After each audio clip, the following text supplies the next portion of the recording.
오늘 말씀의 제목은 지금은 기도할 때입니다 라는 제목입니다. 코로나19와 관련되어서 상황이 여러분도 아시겠지만 심상치 않게 흘러가고 있는 듯합니다.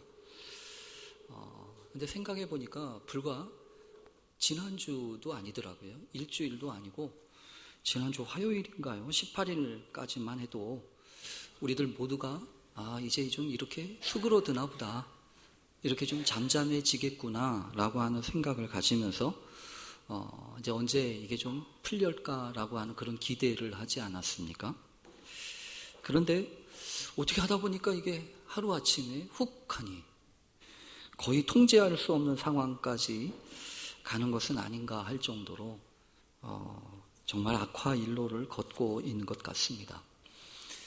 요즘에는 하도 이 통계 여러 가지 수치들을 잘 발견할 수 있어서 인터넷에 보니까 어제까지 인원이 몇 명인지가 딱 뜨더라고요. 전 세계에 몇 명인지 이런 것들이 딱 떠서 보니까 저희 나라가 433명이더라고요. 일본에 크루즈 감염된 사람들 제외하고 나니까 중국 다음으로 우리나라가 갑자기 2위가 됐어요. 참 엄청나죠. 이렇게 된 결정적인 이유 중에 한 가지가 아마 여러분도 아시는 것처럼 신천지라고 하는 그 집단이 그 연루가 되어서 이렇게 됐다라고 하는 이야기를 들으면서 참 여러 가지 복잡한 생각을 하게 됩니다. 비록 교계에서는 이미 이단이라고 판명이 되어서 우리하고는 상관이 없지라고 하는 생각을 했었는데 이게 결코 남의 일이 아니구나 라고 하는 생각을 우리가 또다시 배우고 알게 되지 않습니까? 신천지가 각 교회에 가가지고 우리만 확진자 있냐? 니네도 있을 거다. 이렇게 퍼뜨릴 거다라고 하는 이야기도 있고, 그래서 교회마다 전전긍긍하고 어떻게 하는 것이 좋을까 고민하고 또 이렇게 저렇게 이야기를 합니다. 실제로 지난 주간에만 하더라도 이 몇 차례 이런저런 공지가 왔습니다. 종로구청에서도 종교 행사 자체를 좀 자제해 달라라고 하는 이야기도 하고, 또 교단 차원에서도 이런 상황 가운데서 어떻게 하는 것이 좋겠냐라고 하는 고민 어린 그런 겉면의 이야기도 많이 나왔습니다. 아마 우리 같은 교회는 그나마 그렇게 크지 않으니까 좀 덜 걱정되지만 엄청난 규모를 간직하고 있는 교회들은 아마 더 어려웠을 것 같아요. 다른 게 아니고 예배가 이렇게 문제가 되니까 어쩔 수 없이 이렇게 저렇게 교회를 지키기 위한 이런저런 불가피한 조치들을 취할 수밖에 없다라고 하는 생각을 해보았습니다. 물론 그렇게 하는데 어떤 것이 쉬웠겠습니까? 여러분도 힘들지만 사실은 장로님들도 여러 가지 염려하고 걱정하고 또 이렇게 저렇게 하는 것이 예배를 드려도 걱정이고 안 드려도 걱정이고, 그런 상황 가운데서 어떻게 예배를 드릴 수 있을 것인가에 대한 고민을 하면서 몇 가지들을 급하게 결정을 하게 됐습니다. 물론 이제 마스크를 쓰고 예배를 드리자라고 하는 이야기는 쉽게 결정이 됐어요. 근데 또 어려운 문제가 하나 있었습니다. 그 뭐냐 하면 점심을 먹을 것인가 말 것인가 이 부분이었어요. 그 부분에 대해서도 사실은 쿨하게 점심 식사를 중단하는 것이 마땅하겠다라고 하는 생각을 가지고 이렇게 중단하기도 했죠. 이제 그러다 보니까 여러 가지 이제 몇 가지 결정되어져야 될 부분들이 조금 남아 있었습니다. 실제로 오늘 특송하고 찬송하는 것도 고민이 마지막까지 됐습니다. 그래서 더군다나 아시는 것처럼 이달 마지막 주 우리 성가대는 열린 찬양대로 한다 이렇게 이야기를 했으니까 안 할 수도 없고 하자니 어렵고 얼마나 힘드셨겠어요. 그래서 제가 오늘 아침까지 기도하다가 그런 부탁 어린 카톡을 제가 대장님하고 또 우리 문화부 장로님하고 몇 분한테 드렸어요. 그럼 뭐냐 하면 이 부분이에요. 성가대 자리에 서 주십시오.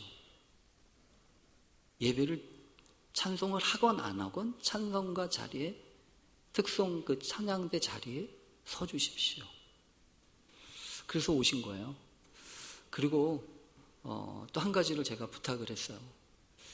이렇게 저렇게 보니까 찬양을 드릴 수도 있고 안 드릴 수도 있는데 이 마스크를 쓰고 하자니 그렇고 안 하고 하자니, 그래서 그것까지 한번 결정을 하세요.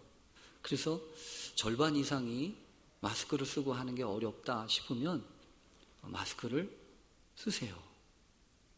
그리고 마스크를 쓰고 심지어 어렵다 그러면 반주만 하세요. 반주만 하세요. 그 대신 특송을 할 때 일어서세요. 여러분, 왜 그렇게 얘기했는지 아세요? 하나님은요, 우리의 입술을 통해서 하는 찬양도 들으시지만 하나님은 말할 수 없이 입을 벌려서 하지 않는 찬송은 안 들으실까요? 아니잖아요. 그러면 여러분한테 여쭤볼게요. 오늘 여기 와서 앉아서 예배 드리는 여러분의 예배는 받으시고 여기 오고 싶은데 아무리 생각을 해도 올 수는 없어서 지금 이곳에 와 있지는 않지만 집에서 지금이 예배 드릴 시간인데 우리라도 같이 예배를 드릴까 하시는 분들의 예배는 안 받으실까요? 그러니까 그런 문제가 아닌 것 같아요. 그러나 중요한 것은 하나님 앞에 어떤 마음으로 우리가 어떻게 나아갈 것인가 라고 하는 것입니다. 그러면서 참 복잡하구나. 산다는 게 참 복잡하구나. 하나님도 이렇게 복잡하실까? 아무리 생각을 해봐도 성경을 읽으면서 발견하게 되는 여러 가지 하나님의 모습은요, 그렇게 복잡하지 않으셨어요.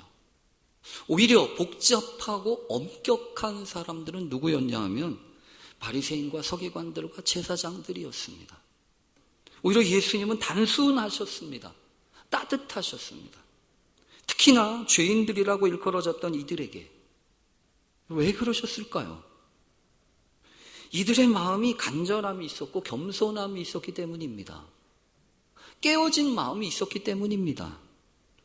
그런가 하면 주님은요, 단순하시지도 따뜻하지도 않으셨던 부분이 있습니다. 오히려 냉철하고 차갑고 싸납고 그리고 단호하기까지 하셨던 그런 부분이 있습니다. 누구에게 그러셨을까요? 껍데기만 있는 사람들, 형식만 가지고 있는 사람들, 그래서 대제사장과 바리새인들과 서기관들에게는 마치 싸움닭처럼 그러신 분이 주님이셨습니다. 본질을 붙잡으셨으니까 그랬지요. 껍데기가 아니라 알맹이를 붙으셨으니까 그러셨겠지요. 사람이 아니라 하나님을 바라보셨으니까 그러셨겠지요. 여러분, 우리가 주님이시니까 주님이나 그렇게 하시고 우리는 그렇게 못해요 라고 얘기합니까? 그렇지는 않잖아요. 우리도 마땅히 그래야 되지 않습니까?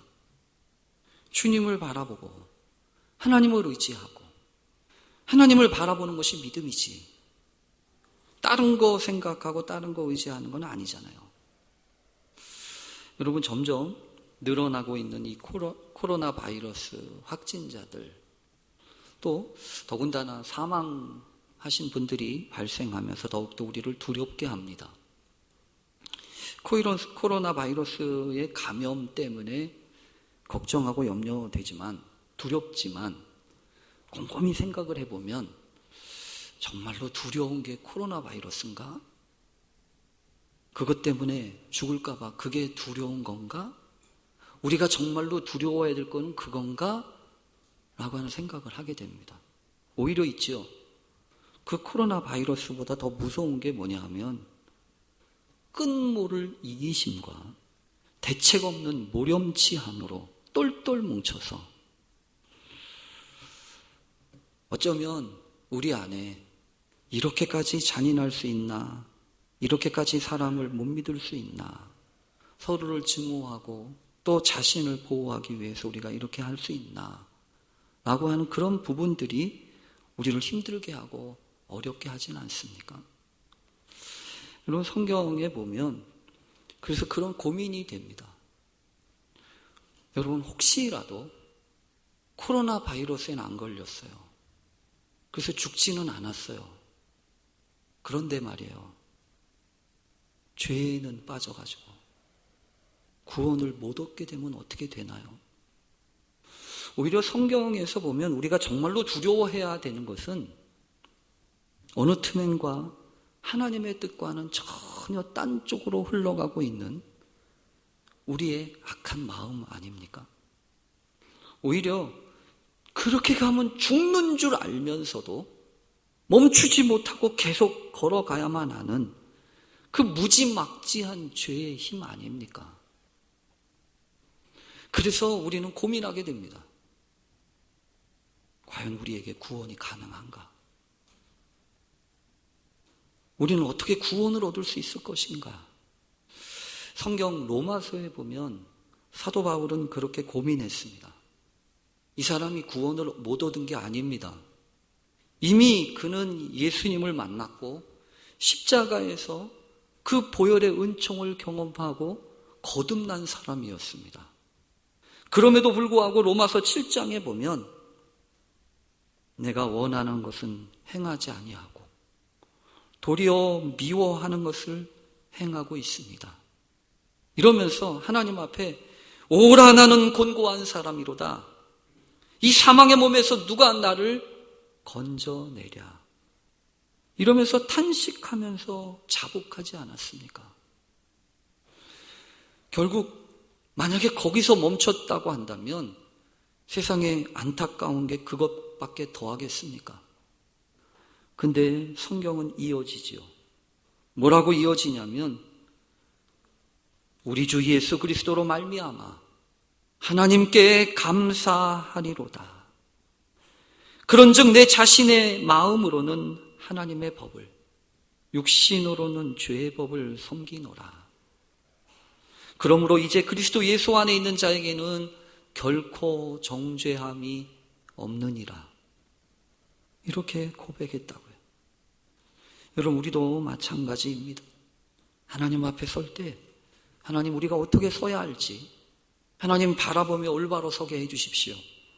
그렇게 기도해야 합니다. 그래서 교회에서는요, 여러 가지 고민이 많아요. 앞으로 어떻게 예배를 드리라고 해야 되나.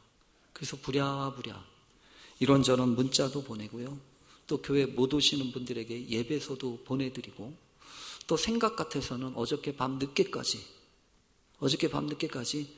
혹시라도 예배 실황이 실시간으로 중계가 될 수는 없을까? 그래서 우리 교회 모든 사람들이 달라붙어 가지고요, 이렇게도 해보고 저렇게도 해봤는데 아직은 우리가 방법을 못 찾았어요. 아마 다음 주 정도면 그렇게 될지도 모르겠어요. 그러면 아마 이렇게 광고를 하겠죠. 예배 오고 싶으셔도 못 오시는 분들은 이제 집에서 핸드폰을 여든 텔레비전을 켜시고 이렇게 예배를 드리세요라고요. 근데 어쨌든 여러분, 이런저런 일들을 통해서 고민하고 또 생각하면서 원칙은 하나 있습니다. 뭐냐 하면 교회는 교회여야 한다는 거예요. 교회가 딴 데가 될 수는 없잖아요. 예배는 예배여야 한다는 거예요. 그거는 변함이 없잖아요. 예배가 무슨 다른 게 될 수 있는 것도 아니고요, 교회가 무슨 다른 게 될 수 있는 건 아니에요. 어떤 상황에서도 교회는 교회여야 하고요, 예배는 예배여야 되는 거예요. 하나님, 우리가 그렇게 나아가게 해주십시오. 그렇게 기도하게 됩니다. 불안한 마음에 고민이 많아지고 생각이 많아지는데, 오늘 본문은 그런 점에서 우리에게 상당히 큰 위로와 권면의 말씀을 준다고 저는 믿습니다. 여러분도 아시는 것처럼 무슨 우리가 성경을 왔다 갔다 하는 것도 아니잖아요. 그냥 이렇게 순서대로 보고 있잖아요. 근데 오늘 본문의 내용은 여러분 이런 겁니다. 예수님이 승천하시는 것을 보았던 그 제자들에게 두 사람이 나타나서 왜 하늘만 쳐다보고 있냐? 너희들이 본 그대로 하나님, 주님은 오실 거야 라고 이야기하시면서 돌아가라, 일상으로 돌아가라 라고 이야기하지 않았습니까?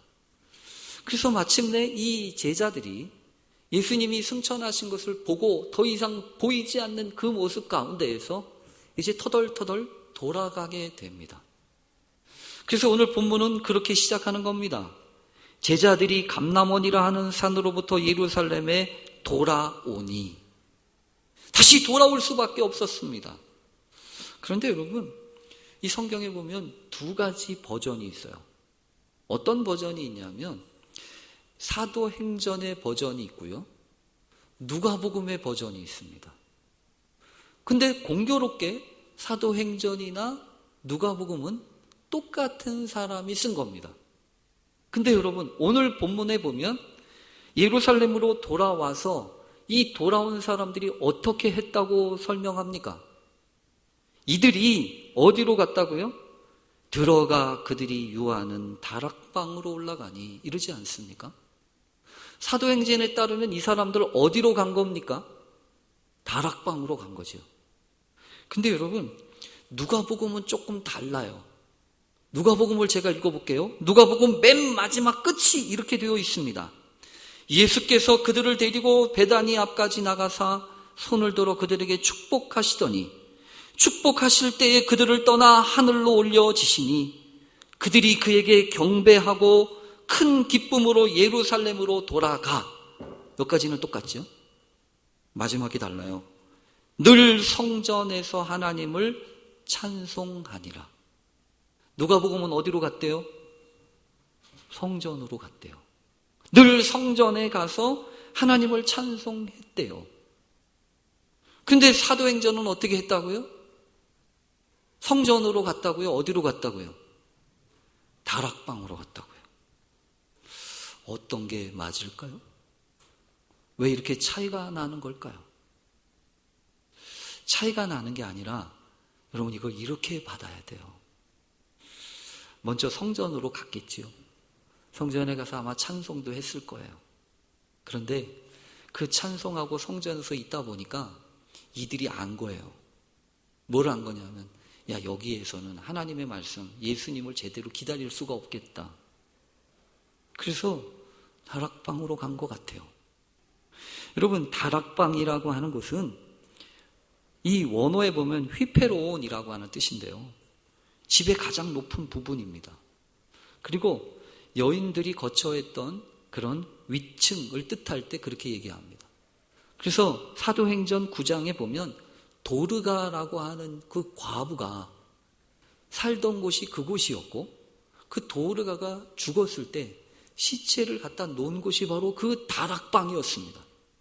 그러니까 이 다락방이라고 하는 것은 그다지 사람들이 주목하고 무슨 역사가 일어날 것 같지 않은 그런 곳이라는 얘기입니다.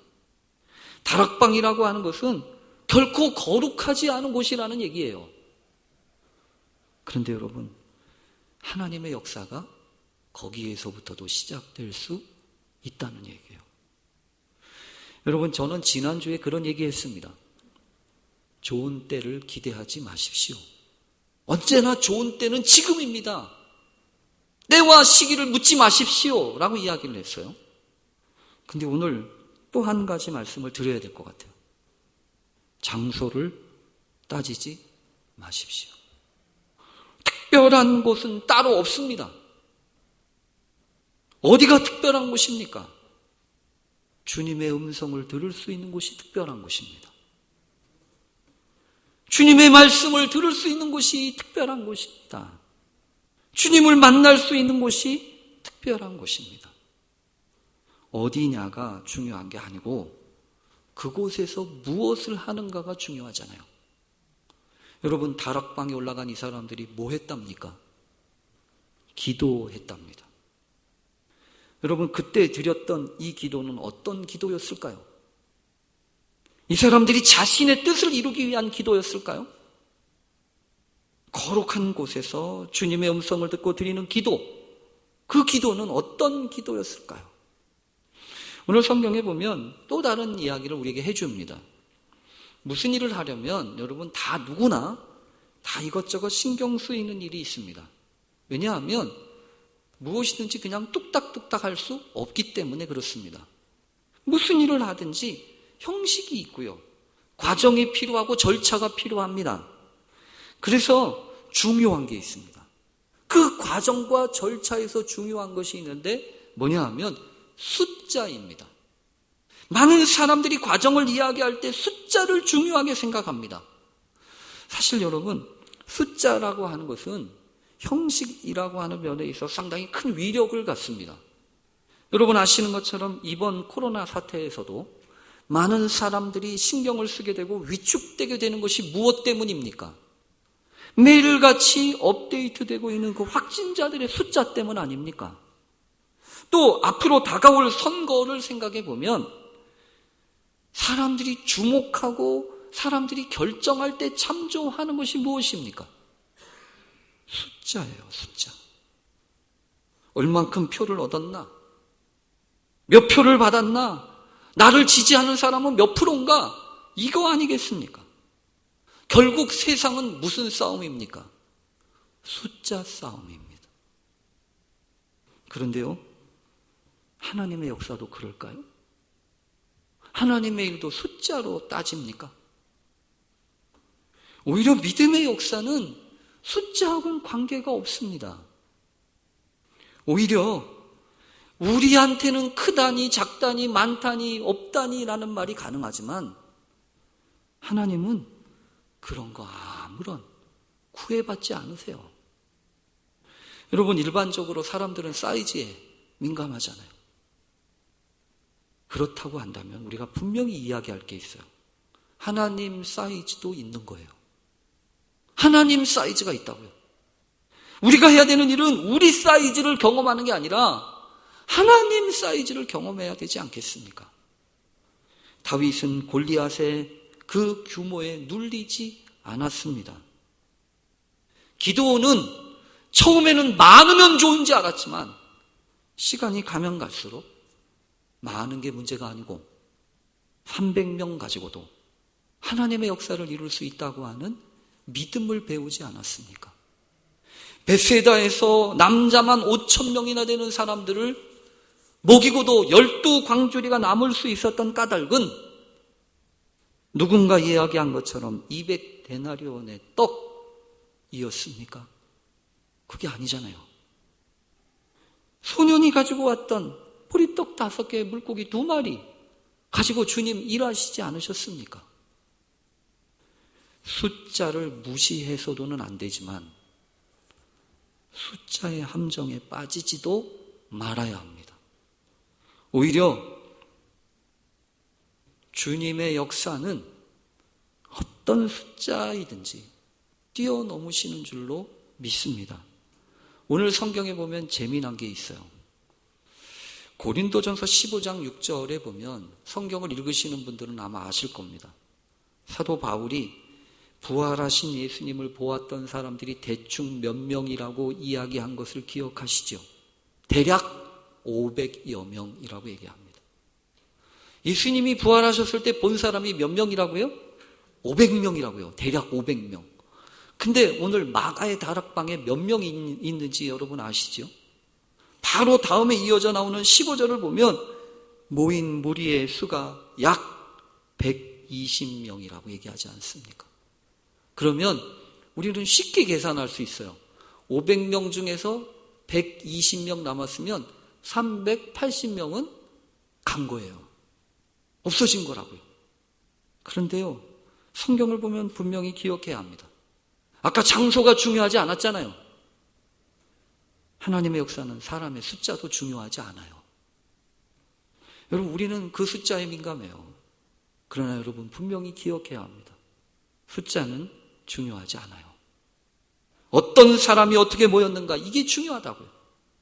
오늘도 마찬가지라고 믿습니다.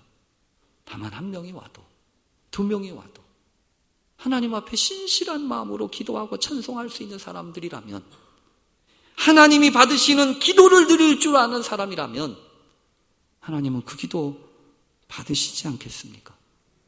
사실 기도라고 하면 신앙인들에게 있어서 너무나도 뻔한 답입니다. 그만큼 하면 여러분 흔하디 흔해서 너무나도 자주 덮한 게 아닙니까? 그래서 사람들이 곧잘 얘기합니다. 기도만 하면 되냐? 뻔한 기도 말고 다른 거 없습니까? 여러분 어떻게 생각하십니까? 그러나 다른 건 없습니다. 다시 기도를 시작해야 되고 다시 기도를 통해서 하나님의 은총을 경험해야 합니다. 기도에 대해서 많이 알면, 기도에 대해서 많이 이야기를 하면 기도를 많이 한 줄로 압니다. 제가요. 그런데 곰곰이 생각해 보면 그건 기도가 아니에요. 다른 거 다 내려놓고 하나님 앞에 서는 그 시간이 바로 기도의 시간 아니겠습니까? 지금 기도할 때입니다. 이 한 주간 기도에 힘써 주십시오. 여러분이 서 있는 그곳이 성전이 되도록, 또 여러분이 하나님 앞에 나아가는 그 시간이 거룩한 시간 되도록 하나님이 이 한 주간 사용하시는 놀라운 역사가 있게 되기를 간절히 축원합니다. 모이면 회의도 해야 되지만, 시위도 해야 되지만, 믿는 사람은 기도부터 하는 겁니다. 기도의 은총을 경험하는 한 주간 되십시오. 우리 같이 기도하겠습니다.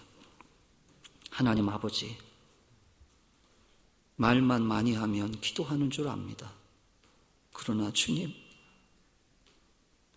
어찌하여야 주님 앞에 참된 기도의 시간을 가질 수 있겠습니까? 우리를 가르쳐 주시고 우리를 인도해 주시기를 간절히 원합니다.